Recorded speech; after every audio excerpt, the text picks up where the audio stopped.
Welcome to the Wing and a Prayer podcast. I am your host, Andy Wing. Thank you to everyone that has downloaded and listened to the show. I am beyond grateful. You can find us most anywhere you find your podcasts, including Spotify, Apple Podcasts, Amazon Music, and Audible. You can also find us now on Instagram at Wing and a Prayer Podcast. Now, this part is brand new, and I'll soon be uploading short-form video content as well as the podcast. But if you want to check it out, I'll be uploading content soon. Thank you again for listening. Hit that download button, share with your friends, and let's continue to grow this. Today's show is going to be a little more brief than the prior episodes have been. I'm heading out of town tomorrow, and this last week's schedule has been absolutely insane, but I wanted to make sure I cover off on the second 10 set of games that have been played. Now 20 games have been played. And so on today's show, we're going to give some overall highlights, feelings, just an opening discussion about everything that's happened in the last 10 games. And then we're going to discuss why hasn't Julio hit a home run? And then we're going to dive in a little bit more deeper into what has caused the change in performance these last 10 days. And then I want to look at 3 key games that have been played in these last 10 games that I think has helped turn them around. And then lastly, instead of an Andy's rant, we're actually going to do an Andy's rave. I'm pretty happy. Nothing too much to complain about at the moment. So stick around. Thank you for listening. Let's get it going. How are we feeling, Mariner fans? After 10 games, I think we're all feeling pretty awful and that the Mariners were playing bad in every aspect of the game. And that's what I talked about last episode. But reminder, I talked about how the fact we're going to spend this season looking at in 10-game increments. There's roughly 16 10-game increments during the season. Their first stretch, they went 4-6, and we're lucky to be 4-6. Well, this next stretch of games, they went 6-4. And what did I say last episode? They need to have a lot of 6-4 stretches over 10 games instead of 4-6 stretches. And what do you know? They pulled it off. Now, they didn't start off hot. They started off slow in this next set of 10 games, but they finished really strong, winning their last 4 games. And how have they done it? Mainly through their pitching staff. Now, every phase of the game, they've gotten a lot better out from those first 10 games. I mean, it was like historically bad. And their offense is doing better. The pitching's been great. We'll dig in more about that. Their defense is actually playing a lot better. So what do you know? They're actually winning games. Hey, put the formula in play. Catch the ball, throw the ball, pitch the ball, and hit the ball better than most, and you're going to win games. And so they started to do that, starting to show in the metrics too. We'll dig more into that, spend a little time deep diving into some of the numbers. But overall, I'm just happy the way they're playing. Now, they beat up on a good Reds team, so you can't say they're just beating bad teams. And the Reds are going to be good this year, and they came in pretty hot. Now, the Rockies, not so good. But, hey, you got to take advantage when that's there. You got to beat bad teams when you're playing them, and they did. Now, their next set of 10 games is going to be 2 against Colorado, 3 against Texas, 3 against Arizona, and 2 against Atlanta. So it's going to be a tough road. I think Texas is vulnerable right now, and they might be able to take advantage of their pitching. But they got to go 6-4 again to really start creeping over that 500 mark. One more quick thing I wanted to share as well is some of the research as I prepare for this show. I want to give a shout out to some of the websites out there that are available these days. If you want to look deeper into numbers and understand them, Fangraphs and Baseball Savant are 2 excellent websites to dig into the numbers. I really wanted a website that I could look at 10-game stretches, and most of the websites you can't do that. But on Fangraphs, you can actually select a time frame and really compare 10-game by 10-game sections and give a complete analysis. And I really appreciate that. And so if you're interested in that, Fangraphs is a great website, Baseball Savant, and I look at Baseball Reference too. All 3 great websites when digging through the numbers. So if you're interested in looking at this like I have, go there, check it out. It's some really good content and information. Why hasn't Julio hit a home run? I'm asking myself that. I'm sure all of you are asking that question. This stage of the game, 20 games in, he has not hit a home run. He honestly hasn't even hit very many extra base hits. And so the question at this point, I think, is valid. Why hasn't Julio hit a home run? Guys like this walk into home runs. Sometimes you get a pitch off the plate and you're late on it, but you still get it in the air and it just sails over the fence. He's super strong, athletic. He's hit 30-plus home runs last year. nearly the year before. He's a home run hitter. He should be able to get some balls in play. And he's hit some balls hard of late, but he's just not getting them airborne. And so it's a little concerning at this point that he's not hit a home run because, I mean, guys around him are starting to get home runs. Josh Rojas has hit a home run. Cal's got like 5 now. And so it's just, when's it going to come? When's it going to happen?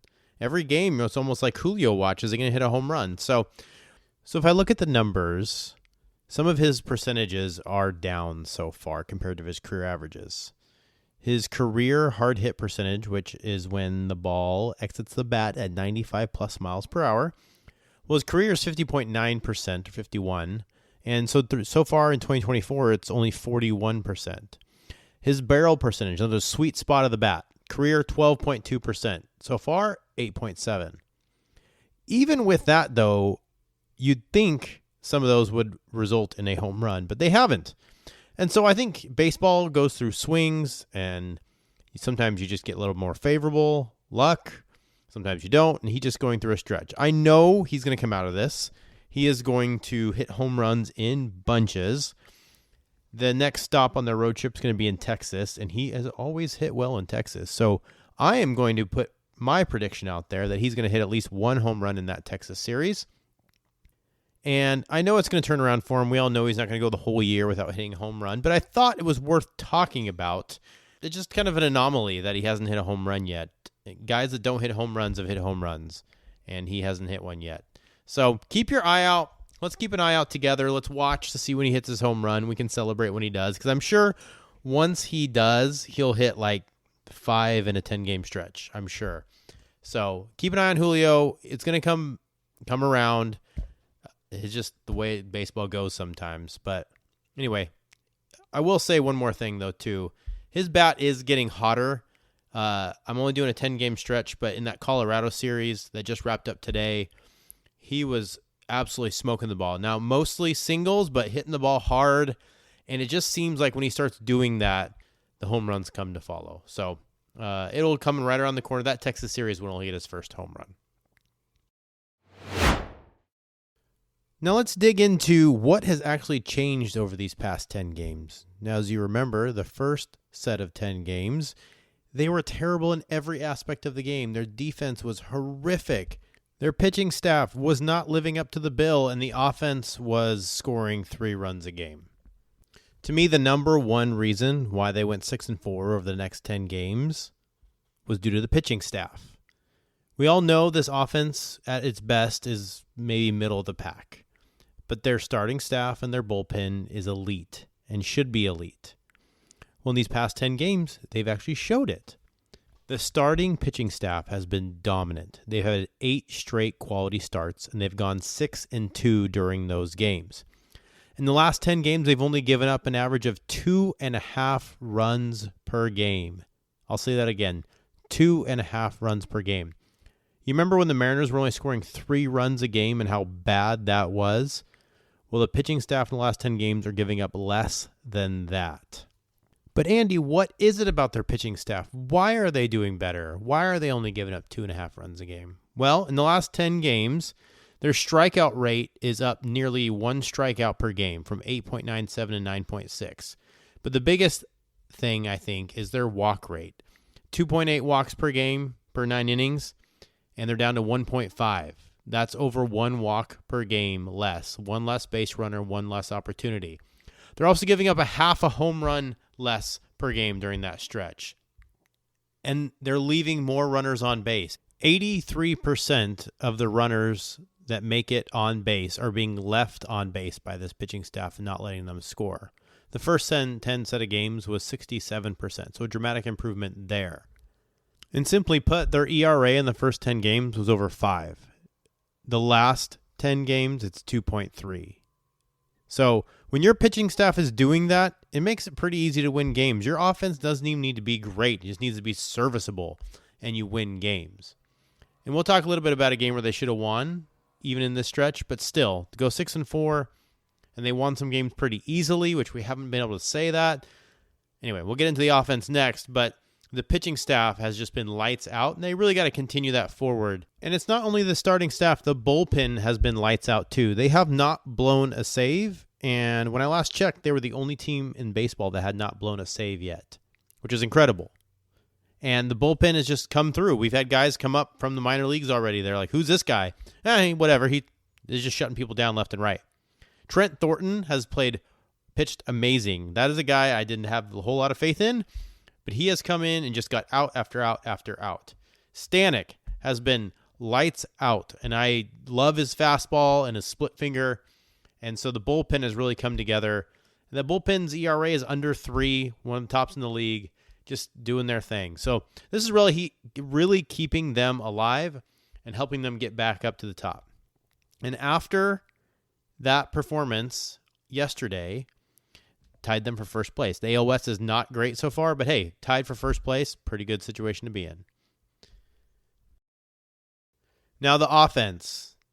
The first 10 games, absolutely horrific. 3 runs a game. Now we talked about, historically, if they can get to over 4.5, maybe just under 4.5, then they're a pretty serviceable offense. Not great by any means, but that's kind of where they need to be. Now, these last 10 games, they jumped up from 3 runs a game to 4.2. So is it 4.5 to 5 runs a game? No, not yet, but it is an improvement over a run per game. The offense has started to come around. In the first 10 games, they scored 31 runs, and they're up to 42 this round. They're also stealing more bases. They went 7 stolen bases in the last 10 games, only 3 the month before. They're also walking more. They're talked a lot about approach and trying to get your pitch and okay if you walk. They have doubled their walk rate in the next set of 10 games we're tracking. Strikeouts, they're still striking out a fair amount, but they did decrease that from almost 29% down to 25% of the time. So that's looking a little bit better, and so we hope to see that improve. And their batting average, too, 213, awful in the first 10 games. Is it great now? No, it's not, but 238 the second go-around in that 10-game segment. So improving, getting better. Their on-base percentage went up. Their slugging percentage went up. They had a 736 OPS in that 10-game segment. So, like I said, when the pitching staff has been as dominant as they were during that time, the offense just needs to be serviceable, and they're getting closer to that. So, I really hope to see the offense continue to improve, continue to make strides on what they've been working on, taking their pitches, looking for the ones right in the zone, get their bats rolling a little bit more. And I think we can continue this because the recipe is really simple. Get on base, hit some home runs, pitching, do your thing, and catch the ball just good enough on defense.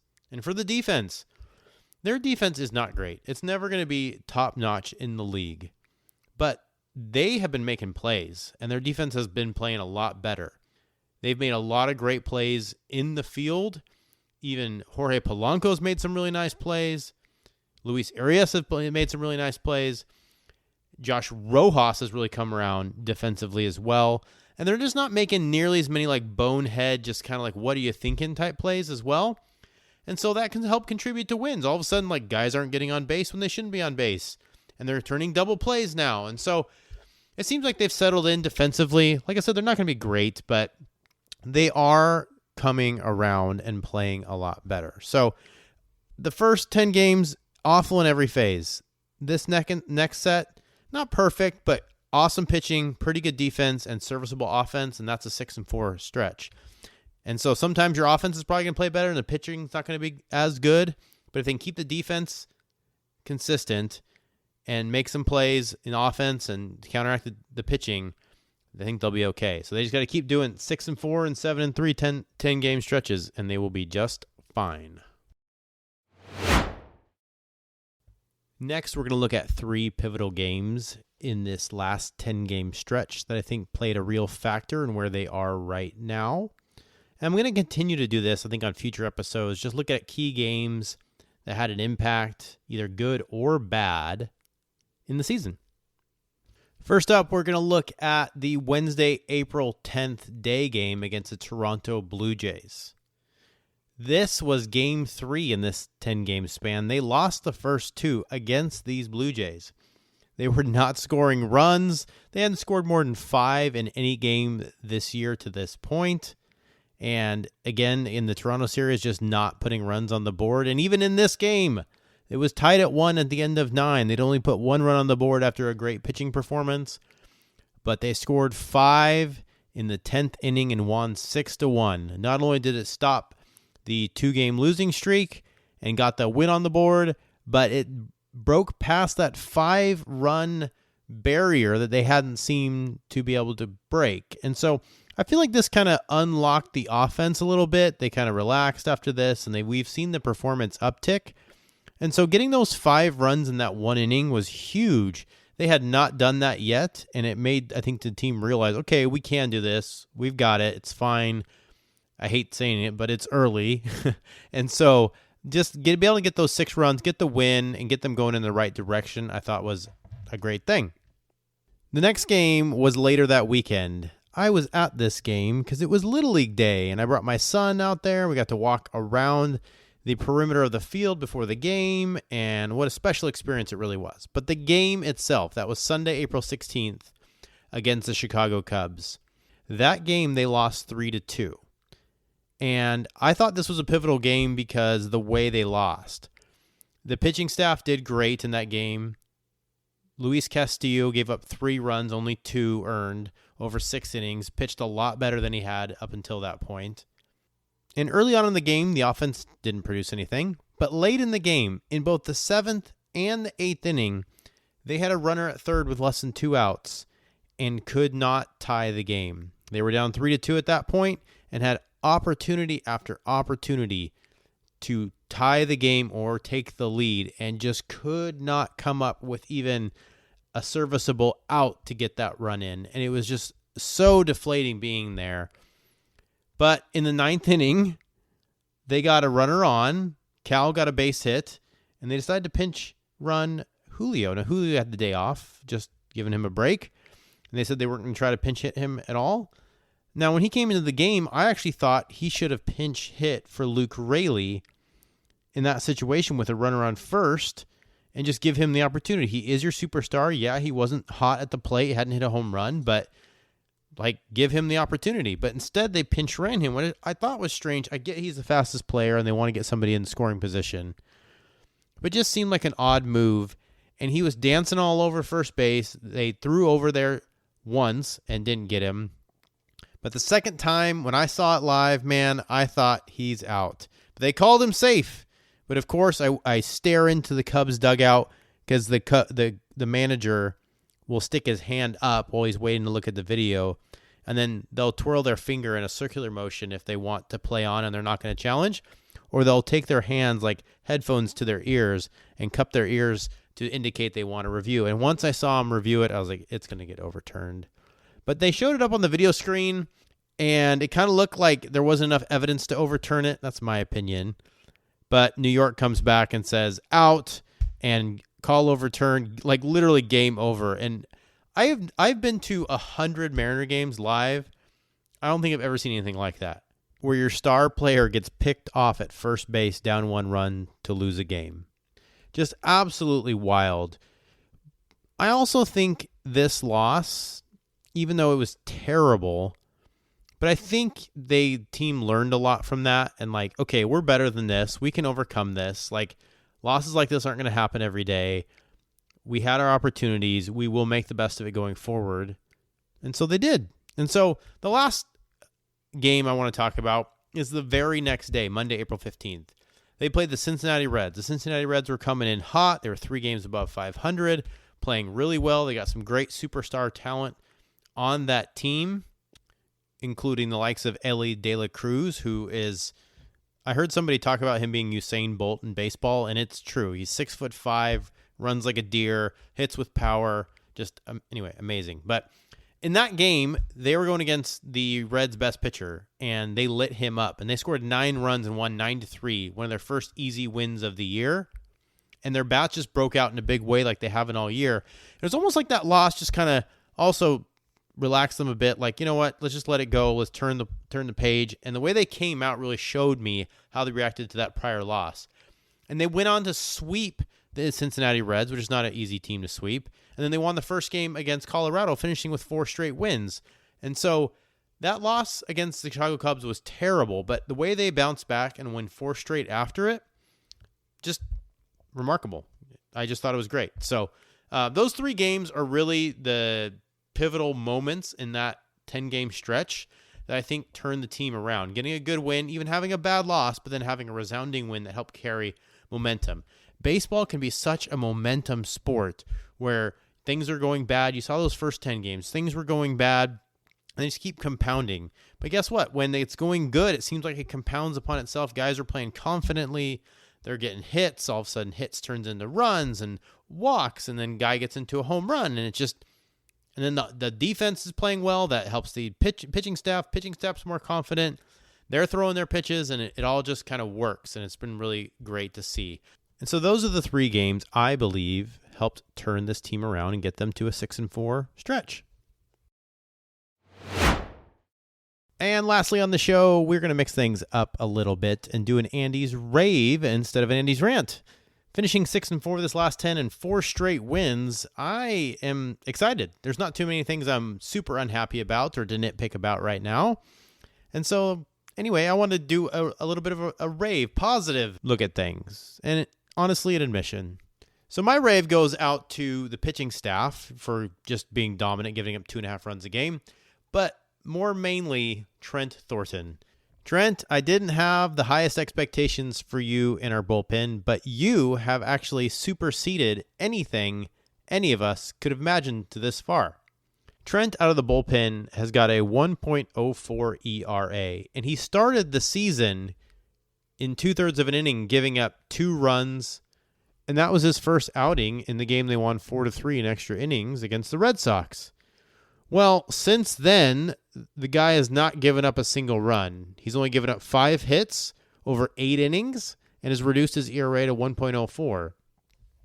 Trent, I'm wrong. I'm sorry.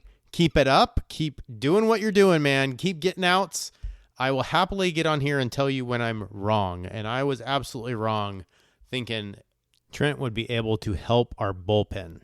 Now, I have the right to change my opinion later in the season, but for right now, what he's doing in 8 innings of 0-run ball, he's earned some respect. So, Trent, great job. Pitching staff, you deserve accolades as well. Keep up the good work. Keep dominating. Let's stretch out that quality start to double digits. What do you say? That's all for today's show. Thank you for listening along. Thank you for everyone that's reached out to me personally about the show. It means a lot to me, and it helps fuel me forward in this endeavor. These episodes are going to be focused around 10-game stretches with other topics included, but that's the format I'm going to focus this around. So expect an episode once every 10 days to 2 weeks going forward. Thank you again for listening. Hammer that download button for me. Share with your friends. We've gotten almost 300 downloads so far, which is absolutely incredible to me. But can we get it to 500? That is the next goal. 500 downloads. Wow. Again, you can find us on Spotify, Apple Podcasts, Amazon Music, Audible, and more. You can also find the show on Instagram as well at Wing and a Prayer Podcast. Again, the page is new. I'll be posting some short-form video content there soon. Next time we talk, let's hope it's another 6-4 stretch or better. Go Mariners.